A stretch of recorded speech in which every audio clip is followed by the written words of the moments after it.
नमस्कार। कृषि दर्शन कार्यक्रम में आप सभी किसान भाई बहनों का हार्दिक स्वागत है। आज हम आपको एक ऐसे उन्नत किसान से भेंट कराएंगे जो परंपरागत खेती के साथ साथ औषधीय खेती बहुत बढ़िया करते हैं। पाठक जी, आपका कार्यक्रम में स्वागत है। धन्यवाद सर। और और सभी किसान भाइयों और बहनों को मेरी राम राम। और मेरा नाम लखन पाठक है। सर ने बताया जैसे ग्राम पाली है, तहसील शमशाबाद, जिला विदिशा, मध्य प्रदेश। और मैं पिछले 10 वर्षों से जड़ी बूटियों की खेती कर रहा हूँ। अश्वगंधा से शुरुआत की थी, अच्छा लाभ मिला तो फिर कई और औषधि फसलें उसमें हम जोड़ते चले गए।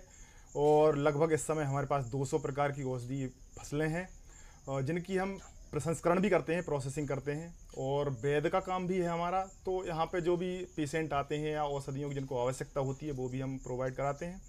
और ये काम निरंतर चल रहा है और हम भी प्रसन्न हैं, हमारे आसपास के लोग भी प्रसन्न हैं और लोगों को भी रोज़गार मिलता है हमारे इस काम से।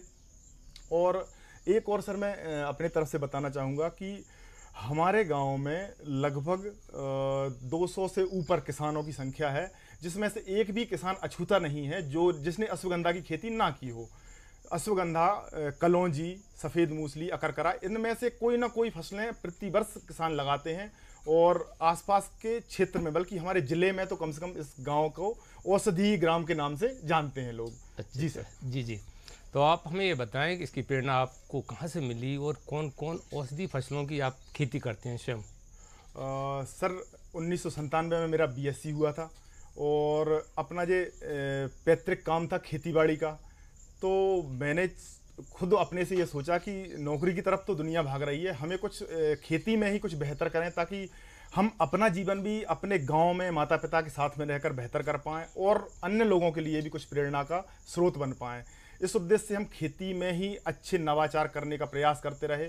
और बाद में जब हमें अश्वगंधा और जड़ी बूटियों की फसल के विषय में जानकारी मिली, इसको हमने चालू किया, तो वो हमारा टर्निंग पॉइंट रहा इस चीज़ में। और बहुत बेहतर महसूस कर रहे हैं, अच्छा मुनाफा भी ले रहे हैं और कई लोगों को हम साथ में लेकर इस चीज़ का काम कर रहे हैं इसमें। लखनलाल जी, इस खेती के लिए, औषधि खेती के लिए क्या अलग प्रकार की कोई मिट्टी है? इसके लिए क्या आप मिट्टी परीक्षण कराते हैं? कैसे तैयारी करते हैं खेत की?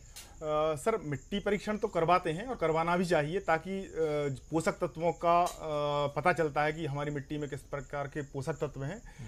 लेकिन एक बात ये ज़रूर है कि हर प्रकार की मिट्टी में औषधीय फसलें जो हमारे आसपास या जो हमारा एक जोन होता है, क्लाइमेटिक जोन होता है, उसमें जो भी औषधियाँ या फसलें विद्यमान हैं वो आपकी मिट्टी में हो सकती हैं।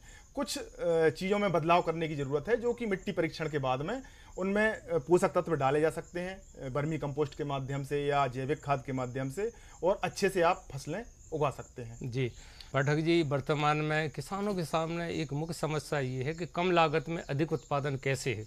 तो उसके लिए क्या आप जैविक खेती करते हैं या रासायनिक खेती करते हैं? सर हम पूर्ण रूप से जैविक किसान हैं। मेरा 10 बीघा यानी 2 हेक्टेयर का फार्म है जो कि पूर्ण जैविक है।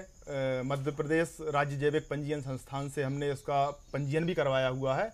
और हम मतलब स्वावलंबी किसान आप कह सकते हैं। हम बाजार की दवाइयाँ और बीजों पर डिपेंड नहीं है, हम सारी चीज़ें स्वयं निर्माण करते हैं और उससे हमारी लागत भी बचती है और अच्छा मुनाफा भी उससे हम उठा पा रहे हैं।